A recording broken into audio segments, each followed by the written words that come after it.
হ্যাঁ, good evening. সোমবার সন্ধ্যাবেলা 6 এপ্রিল 2015। আমি যেটা বলেছিলাম যে ৮৬৫০ 8650 ওপর ক্যাশ নিফটি বন্ধ হলে সঙ্গে সঙ্গে সন্ধ্যাবেলা আমি আপডেট দেব ইউটিউবে, সেই জন্যই এই প্রোগ্রামটা করছি।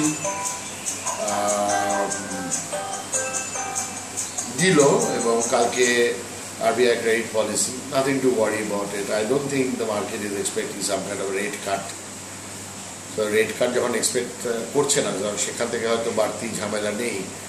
আর ব্যাঙ্ক নিফটি ডেফিনেটলি যেভাবে ট্রেড করছে এখন পর্যন্ত মোটামুটি ১৮৫০০-র ওপর যতক্ষণ আছে, it should trade on the long side. I mean one should trade on the long side. এটা একটা দিক গেল। সামনের দিকে 18,770 and 18,850 will be resistance for this week and followed by 18,950. তো এই দুটো জায়গায় যদি গিয়ে আটকে যায়, হয়তো কল বেচে দেখতে পারেন যে কিছু পাওয়া যায় কিনা। আর এছাড়া যেটা করা যেতে পারে সেটা হচ্ছে যে কয়েকটা স্টকস একটু মাথায় রাখা যেতে পারে এই উইকের জন্যে। তার মধ্যে আমার মনে হয় SKS মাইক্রো একটা স্ট্রেংথ তৈরি করেছে, ক্লোজিংটা ভালো, এবং আমার মনে হয় না 462-এর তলায় যাবে। এবং ক্লোজিং নেচার দেখে মনে হচ্ছে যে ওপর দিকেই যাবে এবং ফিউচারে এটা হায়েস্ট ক্লোজিং, যদিও ক্যাশের আগে রেফারেন্স আছে অনেক উঁচু প্রাইসে। But SKS Micro is a stock to reckon with for buying purpose. Maybe intraday trading would be between একটা লেভেল হচ্ছে 465 versus 475, আর একটা হবে 475 versus 482, আর একটা হবে ওই 482 versus 489। এবং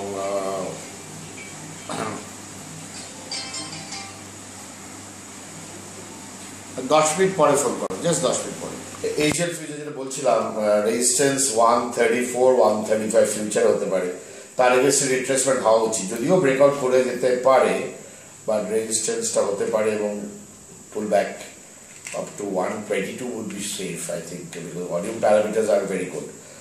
So এটা ইজিয়ার একটা আন্ডারস্ট্যান্ড বন্ধ করেছি 129.40। সুতরাং রিট্রেসমেন্টে এখন তো আমার মনে হয় 122 could be one of the stop loss. সেই স্টপ লসের উপর কাজ করা যেতে পারে। বাট যেহেতু ভলিউম প্রাইস ব্রেকআউট আছে, প্রাইস ভলিউম ব্রেকআউট আছে, এটা তো ন্যাচারাল একটা বাই এসে যাচ্ছে বাই মেকানিক্যাল ইন্ডিকেটার্স। সো HDLটাও একটু আমরা ট্রেড করব অন দ্য লং সাইড। আমরা ডেফিনেটলি ট্রেড করব যেভাবে 2055-এর ওপর মোটামুটি কোলগেট পামোলিভ যদি থাকে, we'd like to trade on the long side. Bharat Forge is another stock to reckon with. একটা আজকে ইন্ট্রাডে মোমেন্টাম ব্রেকআউট করেছিল, যেটা ফিজল আউট করে গেল ভলিউমের অভাবে, এবং দামটা 1325-30-এর মধ্যে আসলো। আমার হয়তো মনে হচ্ছে রেঞ্জ ট্রেডিং হবে কয়েকদিন ধরে, বাট এই স্টকটাকে ওয়াচ আউট করতে হবে for further breakout and movements. এবং আমার মনে হয় spark will do also very good. Spark ভালো বন্ধ হয়েছে, স্টেডি বন্ধ হয়েছে, রিট্রেসমেন্টস দেয়নি, এবং স্পার্ক নিয়ে আমি যথেষ্ট, আমার মনে হয় স্পার্কটা আগামী দিনে 550 টাকার মতন টার্গেট হবে, 550 অথবা হোয়াট ওয়াই 550 না 600 টার্গেট হবে। আর তলার দিকে আবার কেনা যাবে। 550 তো এখন 560 কত যাবে স্পার্ক বন্ধ হলো।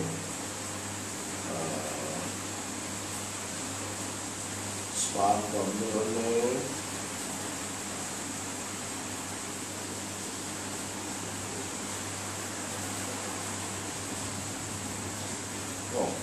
522। ঠিক আছে, 600 মতো টার্গেট ভাবছি। রিট্রেসমেন্টটা কোথায় কিনবেন? 505 মাঝে মাঝে কিনবেন, মাঝে মাঝে বেচবেন, এরকম টাইপের একটা কাজ করবো। আমার এটাও দেখে ভালো লাগছে। মেক মারিকোকা মেঘটা দারুণ বন্ধ করেছে, আরও ভালো দারুণ বন্ধ করবে। হয়তো খুব একটা ভলিউম প্যারামিটার নেই, সুতরাং আপনাকে হয়তো একটু জবিং করতে হবে, jobbing. So some kind of jobbing is required in to this. সব মিলিমিশে আমার মনে হয় এটাও ভালো। সেঞ্চুরি প্লাই একটু নিচের দিকে পেলে পর মাঝে মাঝে কিনবেন। সেঞ্চুরি প্লাই জাস্ট নজর দিয়ে রাখলাম যে এই সপ্তাহে কী কী হতে পারে। মানে বেসিক্যালি নিফটিটা ব্রেকআউট করেছে একটা, যার জন্য একটা আপওয়ার্ড মুভমেন্ট আমি এক্সপেক্ট করছি। আর সেটা হয়তো কিছুটা কালকে একটু নরম থাকবে, একটু ওপরে গিয়ে নিচের দিকে আসবে। সকালবেলা ঝাঁপিয়ে কিনবেন না, কেন বাজারে একটা ইভেন্ট আছে। আর ইভেন্টটা যদি বাজারে পছন্দ হয়, সে যে কোনো কারণে, ধরুন সিআরআর কার্ড যদি করে দেয়, তাহলে তো ইভেন্টটা বাজারে পছন্দ হবে। তো সেটাও একটা দেখার বিষয় যে ওটা কী দাঁড়াচ্ছে। সব মিলিয়ে খুবই ভালো। এবং ফার্মা সেক্টরে তো আমি দেখলাম Aurobindo pharma strong for this week. I think Wockhardt Pharma is strong for the week. Lupin is strong for the week. So lot of buying ideas have come. We have updated in SMS and we have updated through the WhatsApp. তবে আপনাদের একটা update আমরা ইউটিউবে দিয়ে দিচ্ছি। Nifty যেখানে বন্ধ হয়েছে, এবার কি হবে যে নিফটিটা 8,600 টাকা ভাঙবে না, এটাকে মেনে নিয়ে এটার মুভমেন্টটাকে আপনাকে ট্র্যাক করে করে বারে বারে নিচের দিকে কিনে ওপর দিকে বেচতে হবে। যেটা ভালো লাগলো না সেটা পসিবলি একটা রেজিস্ট্যান্স এরিয়াতে ইয়েস ব্যাংক রিয়াক্ট করে গেল। ওর একটা 855 to 865 একটা ফিউচার রেজিস্ট্যান্স এরিয়া ছিল। আমরা ইন্টারনেটে সকালবেলা বাই দিয়েছিলাম, তারপরে সেটা কাজ করলো, এরপরে কি বিক্রি হলো, আর সেটা রিট্রেসমেন্ট একটু বেশি বাড়াবাড়ি করে দিল। জানি না, মেবি অনেক সময় রেস্ট নেয়। আর একটু এখন তো একটু ইন্ডেক্সের মধ্যে আছে, সুতরাং ওটাকে দিয়ে একটু ম্যানিপুলেট করার চেষ্টা করতে হবে। বাট কোটাক ব্যাংক ইয়েস্টারডে যখন আমি শুটিং করছি, ওরা আইএনজি ভাইসিয়ার সাথে মার্জ হয়ে গেল অ্যান্ড সে become a very large bank. So Kotak bank will take new highs or take new price lines. ভালো জায়গা বন্ধ হয়েছে কোটাক ব্যাংক। ইনফ্যাক্ট কোটাক ব্যাংকের ফিউচার বন্ধ হয়েছে আমার সামনেই থাকে 1392। যদি কালকে থেকে দেখেন 1398-এর ওপর ক্লোজিং দিচ্ছে, তাহলে ভালো। নিচের দিকে 1360-65 would be a good zone to buy. আর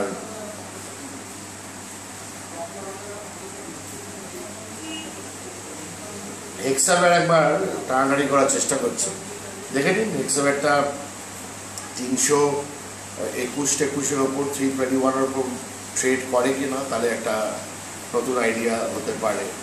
বাকির দিকে খুব একটা মন্থন দেওয়ার দরকার নেই। অনেকগুলোই স্টকস নিয়ে আলোচনা করেছি, এতগুলো স্টকস তো শেয়ার বাজারেই বোধ সম্মত দিই না। বাট এটা তো টাটকার একটা ব্যাপার না, আজকে হয়ে গেল, তো আজকে যেগুলো চোখের সামনে পড়ছে বলে দিলাম। তো see you next week Sunday, YouTube, Indian stock market by Siddharth channel.